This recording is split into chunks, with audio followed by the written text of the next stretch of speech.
Hola chicos, nos encontramos aquí y dentro de un momento vamos a hacer un viaje en el espacio y a veces en algún momento haremos un viaje en el tiempo.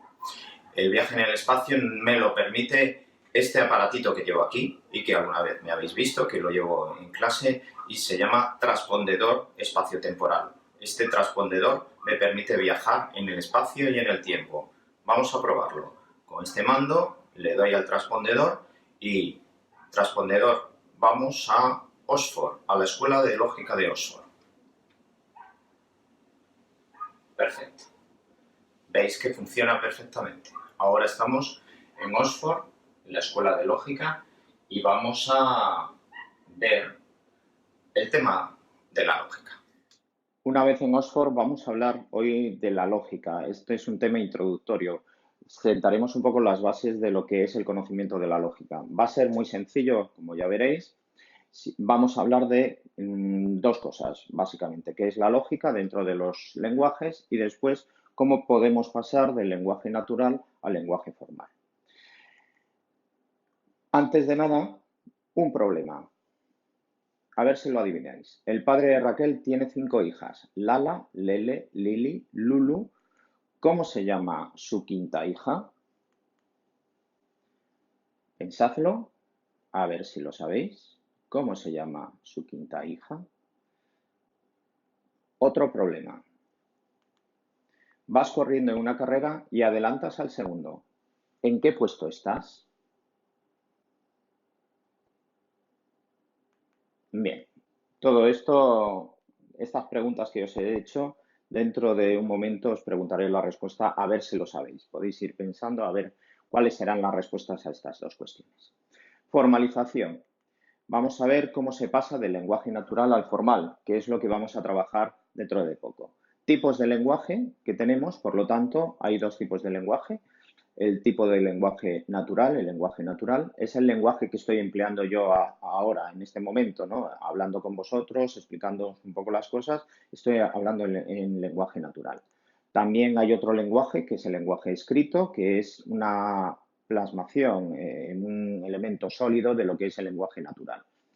Pero tanto el lenguaje escrito como el lenguaje hablado forman parte de lo que se conoce como lenguaje natural. Y por otro lado, podemos hablar de lenguajes artificiales, lenguajes que han sido creados por el hombre pues de una manera consciente, de una manera determinada para la comunicación, ¿no? Estos lenguajes van a ser, por un lado, el braille, todos conocéis este lenguaje de puntos que sirve para leer a las personas invidentes. Después también la química, el lenguaje de la química, el lenguaje de la física, son lenguajes artificiales que se han creado para representar lo que es el mundo de la química, y después el lenguaje matemático con sus expresiones algebraicas o sus expresiones aritméticas, con números, con letras, etcétera. Son lenguajes artificiales, más algún otro que podríamos indicar, son lenguajes artificiales que ha creado el ser humano para la comunicación. Características del lenguaje natural. El lenguaje natural, pues como ya hemos dicho, es el lenguaje que hablamos las personas, los grupos humanos, desde que son grupos humanos, se comunican entre ellos y se comunican haciendo uso de palabras. Esas palabras en su momento se llevaron al escrito. Tenemos el español, el peul, el francés, el chino, el latín, el herero, el mongol, la escritura demótica egipcia, el griego, el sánscrito, etcétera. Cantidad de lenguajes, cientos de lenguajes que casi los podríamos agrupar en este grupo, en estas familias de lenguas, ¿no? Fijaros en este mapa, pues aparecen multitud de lenguas. Aquí solo se representan las familias, cómo están relacionadas. Por ejemplo, el francés, el español, el italiano son las mismas lenguas romances derivadas del latín, ¿no? Por eso se les llama lenguas romances. El lenguaje natural articulado tiene una serie de características. ¿Cuáles son las características de este lenguaje natural articulado? Primero, es la lengua usada por una comunidad lingüística, una sociedad. Es aprendida de manera natural, digamos, en el proceso educativo, en el proceso de desarrollo natural de los niños. y tiene muchas insuficiencias. Esas insuficiencias en algunos momentos pueden modificarse y poder considerarse como ventajas. Esas insuficiencias son, por ejemplo, imprecisiones semánticas. Por ejemplo, cojamos un término normal que todos conocemos, ¿no? Rápido. ¿Qué significa rápido? Rápido puede significar 5 metros por segundo, eso es rápido. 5 kilómetros por hora, eso es rápido. 200 kilómetros por hora. 100.000 kilómetros por hora. ¿Qué es rápido? ¿Podríamos precisar? No, es impreciso. El término difícil, ¿qué es difícil? ¿Qué nivel podemos decir que es difícil? ¿La lógica es difícil? ¿La filosofía es difícil? ¿O lo que vamos a ver ahora es difícil? Para las personas que no se han iniciado en la lógica, pues todo lo que son los caracteres lógicos les parece difícil. Pero las personas que ya llevan un tiempo trabajando con términos lógicos, lo que vamos a ver hoy pues es absolutamente normal, ¿no? Por otro lado, además de estas imprecisiones semánticas, tenemos deficiencias sintácticas, es decir, las construcciones de las frases en el lenguaje natural pueden llevarnos un poco a contradicciones, digamos, a términos extraños, ¿no?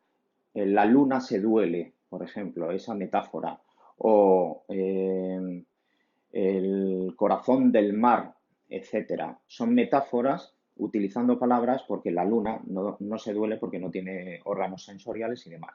Lo único que, por ejemplo, en el lenguaje poético sí podemos utilizar estas deficiencias sintácticas de cómo se forman las frases, cómo tienen que estar relacionados los sujetos con los predicados o unas palabras con otras, los podemos usar, por ejemplo, pues para crear otro tipo de sensaciones de carácter estético, poético y demás, ¿no?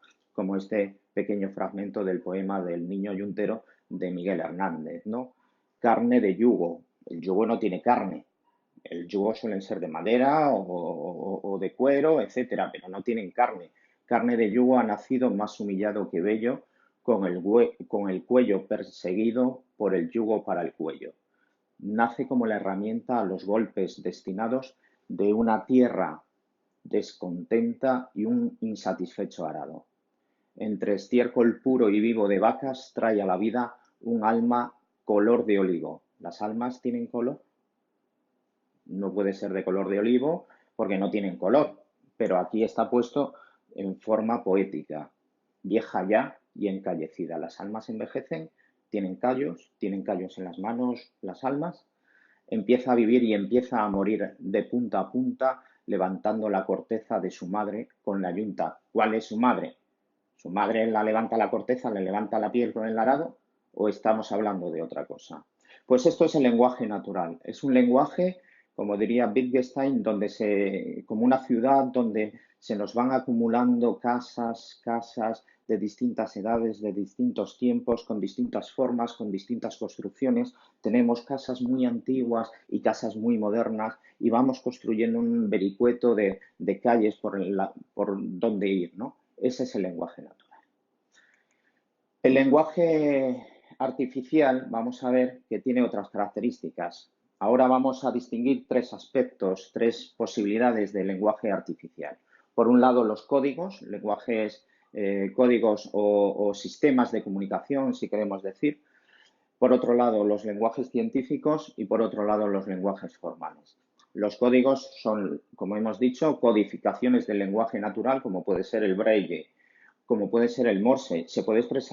El poema de Miguel Hernández que acabamos de leer, ¿se puede hacer en morse? Sí. ¿Se puede hacer en braille? Sí. ¿Se puede traducir a lo que veis abajo, esta banderita verde? Es la bandera que representa el esperanto, una lengua artificial que se ha creado artificialmente para superar un poco las lenguas locales y que fuese una especie de lengua universal. Tuvo su desarrollo en el siglo pasado, en el siglo XX, pero actualmente prácticamente son comunidades muy residuales las que vienen practicando un poquito de esperanto. Es una lengua artificial. ¿Se puede traducir el Niño Yuntero al esperanto? Sí, desde luego. Son códigos que lo que hacen es traducir lenguajes naturales. Por otro lado, tenemos lo que son los lenguajes científicos. Os he puesto ahí pues, las formulitas que veíamos antes en química, pero el lenguaje científico es el lenguaje de la física, las fórmulas que podemos encontrar en la física, o lenguaje científico puede ser el lenguaje técnico, que toma, eso sí, los términos del latín y del griego de la medicina. Pero además de eso, tenemos aquí lo que son los lenguajes formales, los lenguajes que mediante letras y símbolos vienen a referirse no a elementos materiales, sino a elementos formales. Se llaman formales porque sobre todo lo que nos interesa es la forma en que los términos se relacionan entre sí. No, esos términos pueden hacer referencia a lo que es el mundo, a los elementos del mundo, pero perfectamente pueden funcionar sin los elementos del mundo. Los lenguajes formales no necesitan del mundo, de los objetos del mundo, para existir, para darse y demás. Tenemos aquí el lenguaje de las matemáticas y tenemos aquí abajo lo que es una demostración lógica, el lenguaje de la lógica. ¿Cuáles son las características o elementos del lenguaje artificial? Los elementos del lenguaje artificial son los siguientes. Tienen signos bien definidos, términos, palabras o digamos elementos bien definidos, elementos simbólicos. Después, las reglas de formación de enunciados son unas reglas estrictas, es decir, un enunciado es válido si se ha formado de una determinada manera y si no se ha formado de esa manera, de esa determinada manera que hemos enunciado de forma expresa, de forma declarada, pues no sería válido. Y por último, hay unas reglas de transformación. Las reglas de transformación nos permiten pasar de un enunciado a otro enunciado. Si tenemos un enunciado que es válido, podemos pasar a otro enunciado y sería válido igualmente. Elementos lógicos. ¿Qué tipo de proposiciones en la lógica de enunciados tenemos? Son válidas las proposiciones o enunciados declarativos, como por ejemplo, la niña come arroz, hoy nieva, si estudias filosofía, aprobarás el curso. Como veréis, este último enunciado es básico, ¿no? Estos son proposiciones válidas en lo que es la lógica de enunciados. Es decir, son afirmaciones sobre el mundo, sobre la realidad. Son proposiciones afirmativas. No son válidos en la lógica de enunciados las proposiciones por ejemplo, de carácter interrogativo. ¿Has hecho los ejercicios? ¿Me amas? O las proposiciones desiderativas. Me gustaría aprobar el curso. Lo que más me gusta es el fútbol. O imperativas. Cierra la puerta. Levántate. Son proposiciones que no son válidas para la lógica que vamos a hacer. Las proposiciones podemos clasificarlas en dos tipos. Por un lado, tenemos las proposiciones atómicas, que son las proposiciones simples, están compuestas solo y exclusivamente por una proposición, y después las proposiciones moleculares o compuestas. Estas proposiciones moleculares o compuestas están compuestas por más de una proposición, vinculadas, unidas entre sí mediante algún símbolo lógico, algún nexo. ¿Qué proposiciones atómicas o simples vienen a ser sinónimos, podemos construir? Por ejemplo, Ana ríe. Es una proposición atómica. Ana ríe se dice como P. Después, ha llovido. Lo podemos llamar Q. Aunque compliquemos la proposición con más términos, el enunciado viene a ser el mismo. Por eso se llama lógica enunciativa o lógica proposicional, porque lo que cogemos son los enunciados o las proposiciones. ¿Cuántas son las proposiciones que tenemos? Ha llovido, una. Podemos complicarlo.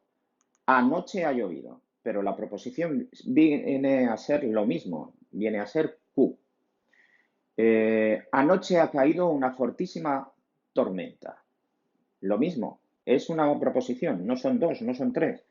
Viene a afirmar solo una cosa, Q. La niña comía pasteles. La proposición R. Es una proposición simple. Podremos complicarla todo lo que queramos, pero sigue siendo una proposición simple. La niña rubia comía pasteles con mucha ilusión. eso sigue siendo la misma proposición, es una proposición, vamos a llamarla con la letra simbólica, con el símbolo R. Proposiciones moleculares son o complejas, son proposiciones que se componen de proposiciones simples. Y estas se componen mediante una serie de nexos. Por ejemplo, Ana ríe si le cuentan un chiste. Vemos que está subrayado en verde, Ana ríe, que es, digamos, la primera proposición, y después la segunda proposición, le cuentan un chiste. Hay un nexo que es sí, si le cuentan un chiste. También lo podríamos decir de manera lógica ordenada, diríamos, si a Ana le cuentan un chiste, entonces Ana ríe. Tenemos, por lo tanto, una proposición compuesta de dos proposiciones. Ha llovido y las calles están mojadas. Lo mismo, aquí tenemos dos proposiciones. Ha llovido es una proposición. Las calles están mojadas es la segunda proposición. Ha llovido está unido por ese nexo, esa conjunción y, indicando que las calles están mojadas. Ha llovido y las calles están mojadas. Juan va al cine, pero María ha quedado estudiando. Ese pero viene a ser como una I. Lo podemos sustituir o cambiar por una I y es absolutamente igual. ¿Qué símbolos vamos a emplear en la lógica proposicional? Vamos a emplear una serie de símbolos.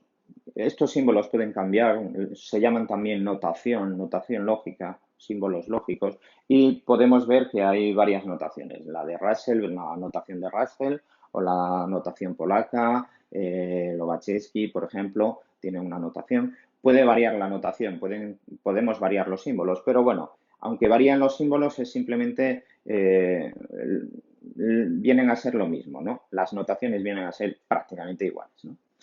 Entonces, tenemos primera, lo más común, la simbólica, los símbolos que nosotros vamos a emplear en lógica son los que más comúnmente se emplean en lógica, denunciados, y son esta especie de ángulo para representar el no. La O se representa mediante una especie de V, una especie de ganchito abierto hacia arriba. La I, lo contrario, es una especie de V, pero invertida, es decir, como si fuese, imaginaros que es como si fuese una grapa que sirve para unir dos proposiciones. La implicación, sí, entonces, se representa con una flecha. Implica, también se puede decir implica, y se puede leer si A, entonces B. Sí, entonces. Y después la coimplicación es sí y solo sí, entonces B. Es decir, si y solo si A se da A, entonces podemos tener B. Después tenemos otro símbolo que nos sirve, por ejemplo, cuando hagamos deducción natural, es el símbolo del deductor universal, que es esa especie de T que se ha caído, y entonces digamos, las proposiciones que están a la izquierda de la T, de esa T caída, pues de ellas se va a deducir una conclusión que está a la derecha. Esos son, digamos, los elementos simbólicos que vamos a emplear en la simbolización. Ejemplos de simbolización. Por ejemplo, Madrid es la capital de España. ¿Qué pondríais vosotros? Os dejo un momento pensar. Exacto, una P. Otro ejemplo. París no es la capital de España. ¿Cómo lo representaríais lógicamente? Si hemos dicho que Madrid es la capital de España y es P, París no es la capital de España, ¿cómo lo representaríamos? Mediante no P. Hay que tener en cuenta que este símbolo de no es el único símbolo lógico que solo, digamos, modifica una proposición, que antecede una proposición. Entonces, los demás símbolos, la I, el O, el implica y coimplica, necesitamos dos proposiciones, una delante y otra detrás. En medio quedaría el símbolo. El no quedaría delante de la proposición o del paréntesis si empleamos paréntesis. Entonces, ese no solo, digamos, afecta la proposición que está delante de él, ¿no? Otro ejemplo. Roma es la capital de Italia y Berlín es la capital de Alemania. ¿Cómo se simbolizaría? Pues Roma es la capital de Italia, es una proposición, le llamamos P, y Berlín es la capital de Alemania, le llamamos Q, y la I es el símbolo lógico que hemos visto, que es como una especie de V invertida, una grapita, y esa, la proposición molecular o conjunta es P y Q.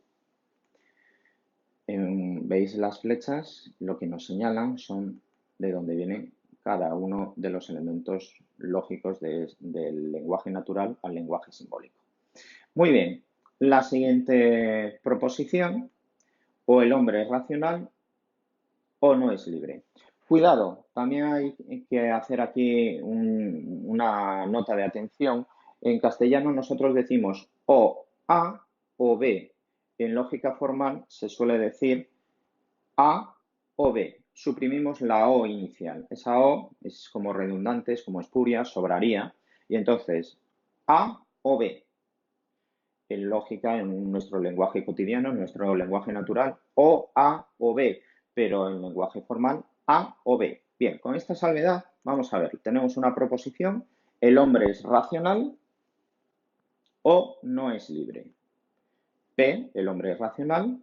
No es libre sería no Q. Ahí tenemos es libre Q, pero como tenemos no, que digamos antecede a la Q, sería no Q. Y después la O, que une una proposición molecular con otra proposición molecular. Y entonces tenemos ahí ese símbolo de la V, que es la O en lógica. P, O, no Q. Fijaros que aparece proposición, un símbolo, y delante de la otra proposición la negación. Se puede poner así. Lo que no se podría poner es una O delante de P o no Q. Eso no estaría bien, no estaría correctamente establecido. Las flechitas que nos dicen de dónde vienen las cosas y ya vemos. Y la última proposición, si Juan estudia, entonces aprenderá filosofía y aprobará el curso. Primera proposición, Juan estudia, es la primera proposición. Segunda proposición, aprenderá filosofía. A esa la llamamos Q. Y la tercera proposición, aprobará el curso. Aquí tenemos, en esta frase tenemos tres proposiciones. P, Q, R. ¿Y cómo están relacionadas? Por un lado tenemos un indicador lógico, un juntor, se llama, sí, entonces, que es la flecha. Y por otro lado tenemos la conjunción, la I, con esa especie de grapa. Y entonces, hacemos también uso de lo que son los paréntesis como símbolos auxiliares. P implica Q y R. Si P, entonces Q y R. Si Juan estudia, entonces aprenderá filosofía y aprobará el curso. Todos los símbolos de dónde viene. Ya vemos cómo se construye. Y ya hemos un poco terminado esta base, estas primeras palabras de formalización. ¿Cómo pasamos de proposiciones del lenguaje natural a proposiciones formales? Ahora, pues lo único que nos queda es practicar. Para eso os he entregado lo que es una hoja de ejercicios y simplemente practicaremos el próximo día de clase con esa hoja de ejercicios y demás. No obstante, si tienes alguna duda, en la pregunta final me puedes poner todas las dudas que se te hayan planteado con esta breve explicación. Muchas gracias. Voy a hacer uso de nuevo de mi transpondedor para trasladarme en el tiempo y volver a casa, que ya es hora. Llévame a casa, por favor, transpondedor. Muy bien.